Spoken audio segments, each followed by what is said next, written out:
All right, let's dive right into this explainer. Now, Section B of the VCE English exam, it's so often looked at as this rigid, restrictive set of rules. But what if we completely shift our perspective? Today, we're going to look at these parameters not as a cage, but as an open canvas for some really profound creativity.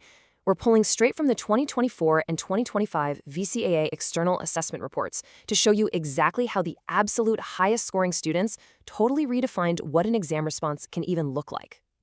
To give you the exact tools these top-tier students used, we've broken down our blueprint into 5 parts. We'll cover the blueprint for innovation, using the title as a conceptual lens, subverting standard forms, using motifs as structural glue, and finally, mastering authorial agency. Okay, kicking things off with part 1, the blueprint for innovation, setting the scene. Let's take a quick look at exactly where the crowd went in the most recent exams, just so we can figure out how you can really differentiate yourself.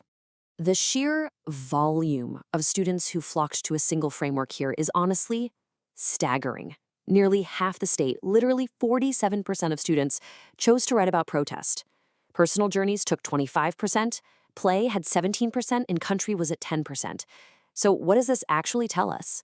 Well, it means that if you're writing about protest or even personal journeys, you are going to need some serious individuality to stand out in such an incredibly crowded field. Assessors specifically noted that while students used their passion for social justice effectively, leaning on standard plots or tired cliches really limited their success. Basically, you absolutely have to innovate. To stand out from those thousands of other papers, we need to completely rethink how we look at the prompt. That brings us to part 2. Title as a conceptual lens, breaking the literal trap. The assessors made one thing crystal clear. They aren't just rewarding good grammar, they're rewarding conceptual thinking. Now, the title provided in the exam is fixed, you can't change it. But what you absolutely can change is how you interpret it. The highest scoring students use the title as a window into a much more complex theme, rather than just treating it as a literal label for some basic story.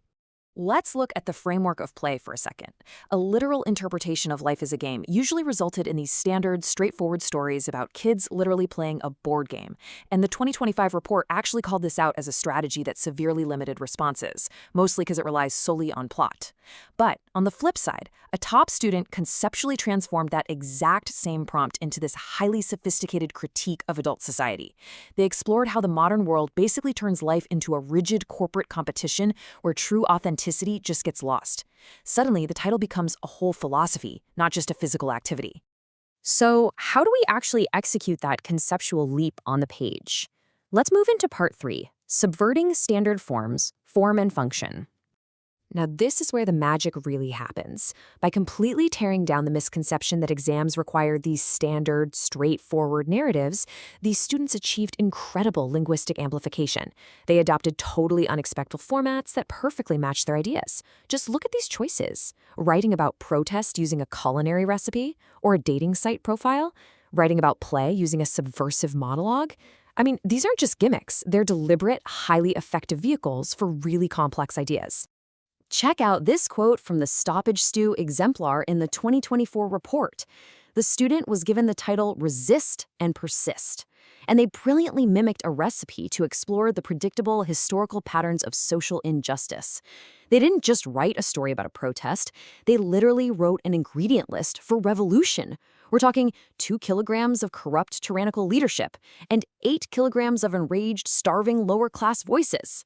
The assessors praised this highly because it used the predictable step-by-step stages of a recipe as a tool to develop some incredibly sophisticated ideas.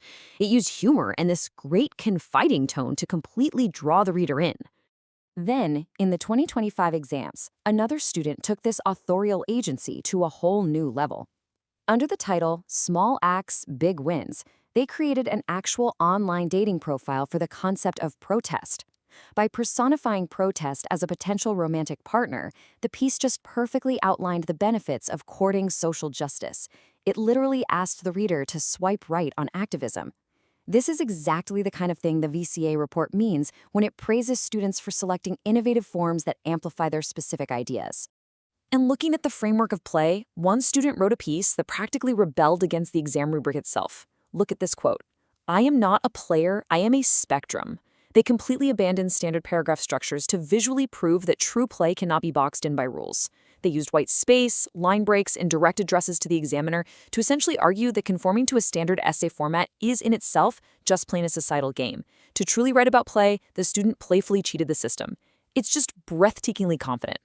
Now, you might be sitting there thinking, wait, if I write a recipe or a dating profile, isn't it just going to be a chaotic mess? Well, it definitely could be.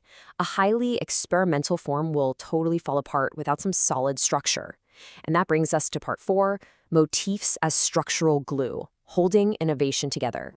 The crucial point here is that high-scoring students follow these exact steps to maintain cohesion. They don't just casually glance at the exam stimulus material, they weaponize it. Step 1, they identify the literal image. Step 2, they extract the underlying thematic concept. And step 3, they thread it as a recurring symbolic motif throughout the text. This process takes a raw, almost random image and turns it into a powerful anchor for their wild structures. Let's see exactly how this was executed under exam conditions. A literal stimulus image of a grandfather guiding a child through a crop was extracted as the thematic concept of ancestral wisdom. It was then used as a recurring motif to explore a really complex relationship with country and reconciliation. In another piece, an image representing emergence and growth was transformed into origami cranes. These cranes then beautifully morphed throughout the story to symbolize a traumatized soldier's changing direction toward redemption. Just incredible. The assessors explicitly look for this. When you're out there experimenting with wild formats like recipes, corporate monologues, or dating profiles, these recurring motifs signal to the adult assessor reading your work that you are still in absolute, total control of your narrative.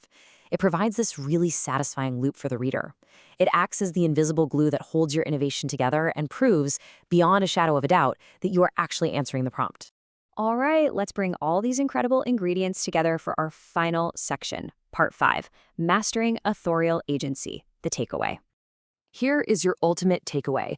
Mastering authorial agency really means making deliberate, confident choices.